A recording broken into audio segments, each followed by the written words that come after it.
Olá pessoal, tudo bem com vocês? Bora para mais uma aula. Então, nas aulas anteriores a gente viu aí uma introdução à programação orientada a objetos e vimos já alguma coisa como que funciona o software, né? Que é através de uma entrada, um processamento e uma saída, né? E a partir de agora, então, nós vamos começar a nos aprofundar cada vez mais aí até chegar na linha de código para vocês entenderem exatamente como que funciona. O que é realmente a orientação a objeto, se você ainda não conseguiu entender ainda, o que é um objeto, o que é uma classe, ok? Então, vamos lá, vem comigo que vocês vou tentar desbloquear a mente de vocês aí para um entendimento de programação orientada a objetos aí com Java, ok? Vamos lá então, vamos retornar um pouquinho, ver como que funciona o software aí.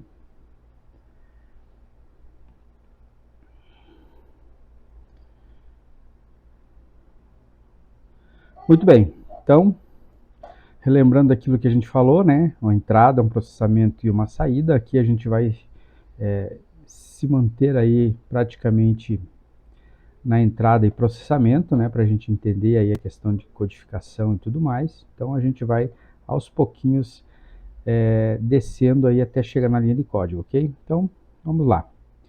Então a gente já sabe que para poder dar uma entrada aí no nosso software, então a gente precisa de uma tela, né? Então vai dar entrada através da tela do computador e esses dados vão ser salvos no banco de dados, tá? Só lembrando aqui que a maioria dos softwares, e principalmente aqueles que a gente vai trabalhar aqui, serão softwares de registro de informação.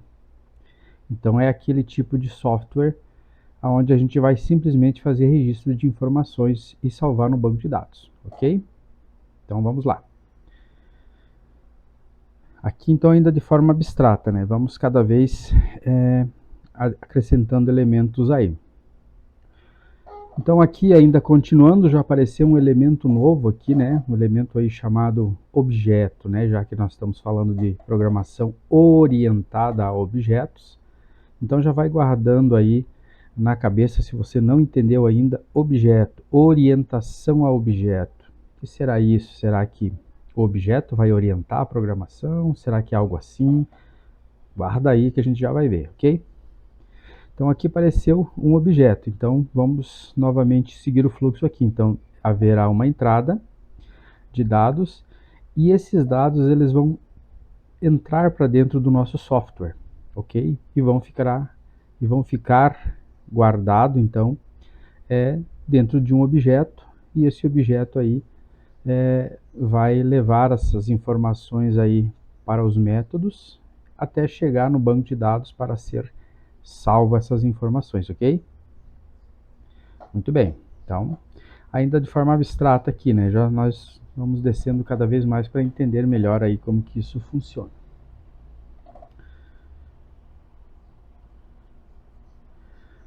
Uma outra coisa importante aqui, então, antes da gente falar sobre o próximo assunto, é o seguinte: esse processo de entrada de dados para dentro do nosso software, ele precisa ficar salvo em algum lugar essas informações antes de ir para o banco de dados, né? Então vai ter algum processamento dessa informação e esses dados, então, que está saindo da tela, eles precisam ser salvos em algum lugar.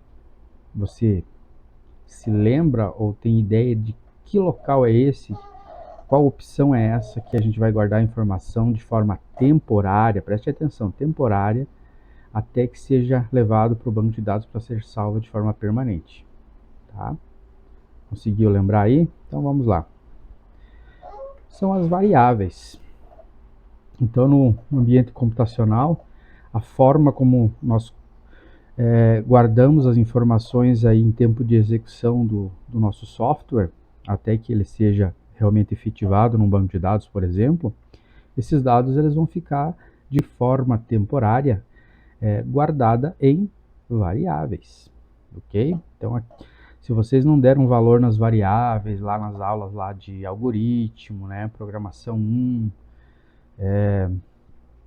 agora vocês vão ver a importância que elas têm, tá? A gente vai usar a variável o tempo todo na programação, seja para receber informação, guardar, seja para mandar através de um método, tá? Então a variável está a todo tempo aqui, ok?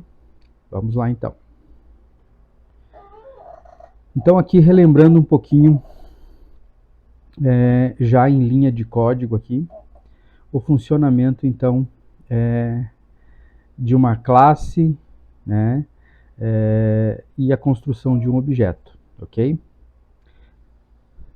Então temos aqui uma classe chamada pessoa, né? Vamos imaginar aqui que nós temos uma base de dados lá que tem uma tabela com o nome de pessoa para me cadastrar os dados de uma pessoa. E aqui, então, eu vou representar essa tabela. Então, eu vou criar aqui uma classe com os mesmos dados de uma tabela, ok? Então, os dados que tem lá seriam esses aqui, né? Nome, idade, sexo, profissão. Então, isso aqui são variáveis que a gente coloca aqui como atributos, né? Para a gente poder guardar as informações ali de forma temporária, lembrem bem. E essas variáveis, então, são as variáveis que vocês já conhecem, as variáveis de valor, ok? E aí temos o método construtor, que nos permite, então, construir novos objetos, instanciar uma classe, como a gente chama no termo técnico, e os métodos aqui de acesso que o objeto terá, ok? Muito bem. Para criar um objeto, então, a partir desta classe, que eu estou representando aqui de uma tabela que temos no nosso banco de dados, né? Então, eu preciso criar um objeto, ok? Então, para mim criar um objeto, primeiro eu escrevo aqui o nome da classe que eu estou querendo fazer referência. Então, aqui nesse exemplo, eu estou fazendo da classe pessoa. Então, primeiro eu coloco aqui qual que é a classe. Depois eu vou precisar criar um nome, né, para essa referência. Então, esse nome aqui, ele é uma variável, só que chamada de variável de referência, talvez vocês não tenham visto ainda esse termo, né? E a variável de referência é diferente da variável de valor. A variável de valor vai guardar sempre um valor ali, né, dentro dela, né, de forma temporária. E a variável de referência, ela vai guardar uma referência de uma classe, tá? Então aqui, resumindo em termos leigos aqui, em termos para a gente entender de forma mais fácil, é praticamente a criação de um objeto. Então, estou dizendo que esse objeto cliente, ele vai ter essas especificações aqui. Então, ele vai ter todas essas variáveis aqui dentro dele e vai poder acessar esses métodos aqui, tá? As variáveis vai ficar aqui para ele poder guardar informação e os métodos ele vai poder acessar, ok?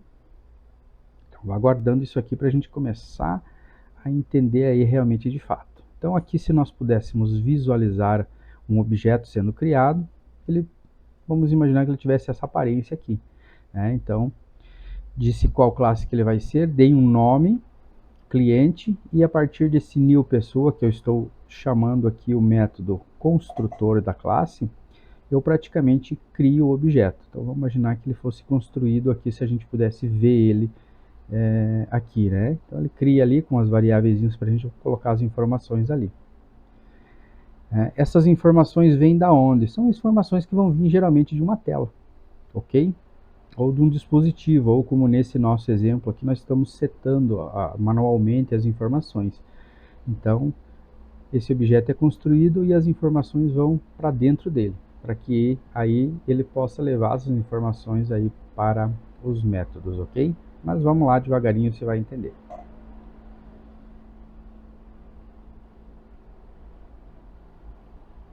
E então, usando essa parte de baixo aqui, onde eu chamo o objeto e acesso as informações aqui. Então eu chamo o objeto, acesso a informação nome, que é essa primeira caixinha, e coloco uma informação ali. Essa informação já aparece ali. E assim vai acontecer para as outras informações ali.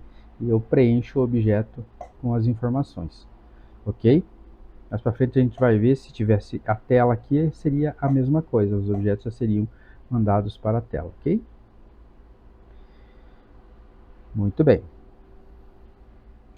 Então, resumindo aqui um pouquinho para a gente começar a entender a lógica mesmo, a mecânica aí do funcionamento do software. Então vamos pensar da seguinte forma, para ficar claro agora, ok? Olha só, nós temos então um software que vai fazer registro de informação em um banco de dados. Então, nós teremos tabelas nesse banco de dados, ok? E para que a gente possa colocar as informações para dentro do software e salvar no banco de dados, nós precisamos construir as telas do nosso programa, ok? E aí, para cada tabela do nosso banco de dados, eu preciso criar uma classe. E, por consequente, para cada classe eu vou construir os objetos que eu preciso para as minhas operações aqui, ok?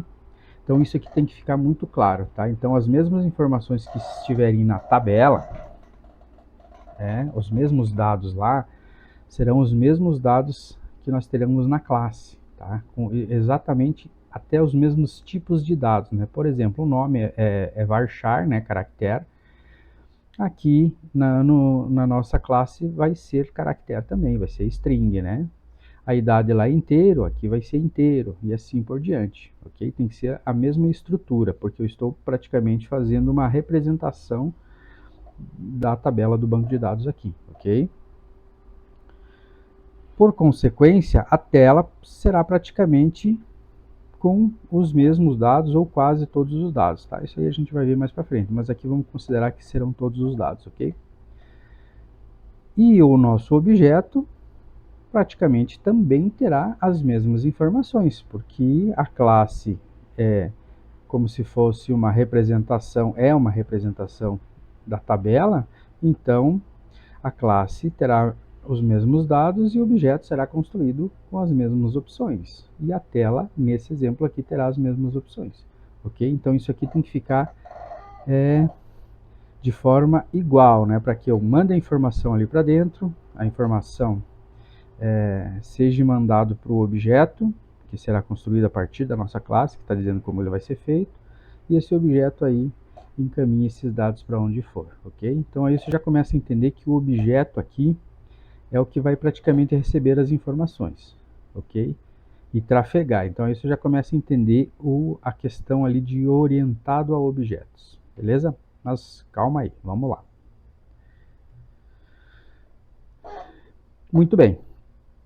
Seguindo aqui então, nos aprofundando um pouquinho mais, então aqui nós temos um fluxo aqui então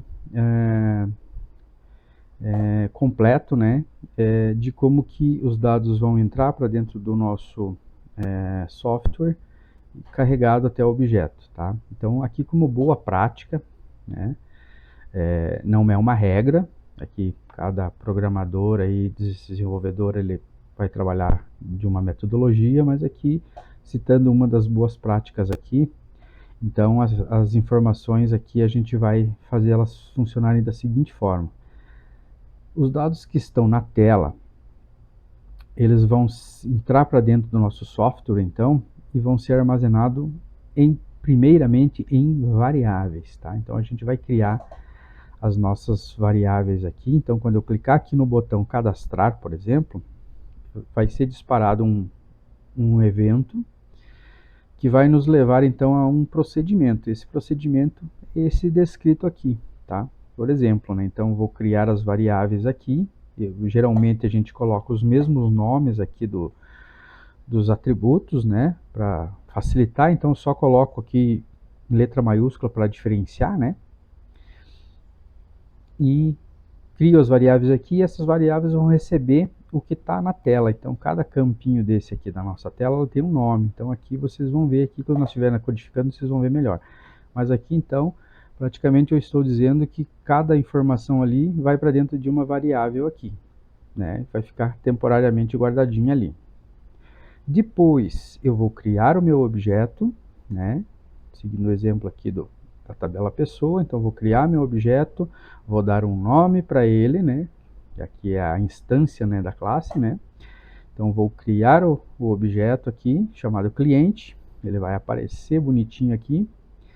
Vou chamar o método construtor, e aqui o método construtor, já vai vir com parâmetros, tá? Então aqui, ó, atenção, a gente estava vendo até agora o método construtor sem parâmetro, tá? Então aqui a gente vai ver com parâmetro, tá? Então a construção dele aqui, vocês verem, ó, pessoa, e tem parâmetros aqui, ó, tem uma variável nome, uma variável idade, uma variável sexo, uma variável profissão, ok? Então aqui eu estou dizendo que eu estou criando um objeto e já estou colocando variáveis para ser inserida informação ali. Então obrigatoriamente já tem que ser inserida informação. A gente usa essa forma de construção de objeto com parâmetro quando a gente tem uma tela, ok? Então a gente vai receber os dados da tela, isso facilita muito. Então eu recebo os dados da tela aqui nas variáveis, e se vocês perceberem aqui, ó, nome, idade, sexo e profissão, então em letra maiúscula, então aqui nos parâmetros eu já estou passando aquelas variáveis ali. Então eu construí o objeto e já estou colocando informação aqui dentro, ok? Então ele é construído aqui como se a gente pudesse visualizar assim, e aí logo em seguida aqui ele já vai receber as informações. Ficaria assim, né? Então o objeto é carregado e já coloca a informação da tela aqui dentro. E aí, como eu falei que a programação é orientada ao objeto, esse objeto aqui, como ele está criado aqui, ele pode acessar os métodos, ok? Os métodos que estão descritos aqui na nossa classe. Nesse exemplo, um dos métodos é cadastrar pessoa. Então aqui seria o método que iria cadastrar no banco de dados. Olha só que legal. E aí então, esse objeto, que eu chamo aqui, então ele pode acessar aquele método, então ele vai acessar aqui através desse comando, né, porque é o mesmo nome lá. Então o cliente acessa o método cadastrar pessoa e vai passar como parâmetro ele mesmo, ou seja, ele vai mandar ele mesmo aqui com essas informações para lá. E esse objeto vai ser encaminhado para lá. Chegando aqui, esse método aqui vai receber os dados a partir dessa variávelzinha que tem aqui, ó, que vocês estão vendo. Aqui então está vindo essa informação aqui. Então aqui vai receber todos esses dados ali, idade, nome, idade, sexo e profissão. E aqui dentro então desse método será tratado a informação novamente e salvo no banco de dados, ok? Então aqui você consegue entender de forma clara para que serve um objeto realmente na programação. Então ele serve para receber os dados que está vindo de uma tela, por exemplo, ou de dispositivos, né? E esse objeto, então, ele vai encaminhar esses dados para os métodos ali, ok? E esse objeto, ele é construído de acordo com a base de dados. Então, se eu tenho uma tabela lá que tem tais dados, eu vou construir uma classe que possui esses mesmos dados, os mesmos tipos de dados, e o objeto vai ser construído dessa mesma forma e para que possa receber as informações de uma tela que tem esses mesmos dados, para que eu possa receber informação e encaminhar para os métodos até que chegue no banco de dados para ser salvo esses dados e ficar armazenado, ok? Então acho que aqui ficou claro o que realmente é um objeto, para que ele serve, como que ele é construído, ok? De forma clara, tá? Se você conseguiu entender isso aqui, a gente vai avançar muito na codificação aí nos próximos passos, ok? Aqui então, só um pequeno exemplo aqui, a gente vai ver isso melhor na prática, mas só para vocês verem aqui, nesse exemplo aqui, então, um trechinho de código, né? Então aqui eu tenho a construção do objeto, né? Daquele sem parâmetro, né? Então, aqui eu estou passando a informação diretamente, lá naquela outra forma eu estou recebendo de uma tela, né? Então aqui eu estou passando diretamente. Então, construo o objeto aqui. Através do método construtor lá da classe, eu crio o objeto e já passo as informações aqui, né? Então aqui embaixo vocês conseguem ver, ó, objeto cliente, né? Que é o nome que eu dei aqui. E dentro desse cliente, qual que é o tipo dele? Ó? Tipo pessoa, ou seja, é o tipo referenciando a classe que ele foi criado. E dentro dele, as variáveis criadas aqui. E as informações que foram colocadas ali dentro do objeto, tá? Então aqui você também consegue ver o que está ocorrendo no teu software. Mas a gente vai ver isso melhor na prática, debugando o programa, ok? Então Então, espero que tenha ficado claro. E as próximas aulas aí, durante a codificação, a gente vai se aprofundando cada vez mais aí na linha de código, para você realmente entender o que você está fazendo. O que significa cada coisa que você está colocando ali no código, e só assim que você realmente vai conseguir programar de forma autônoma, e não como a maioria do pessoal aí, copiar e colar código e executar o programa, fazer até ele funcionar, mas não entender o que está fazendo na questão do código, ok? Até lá então!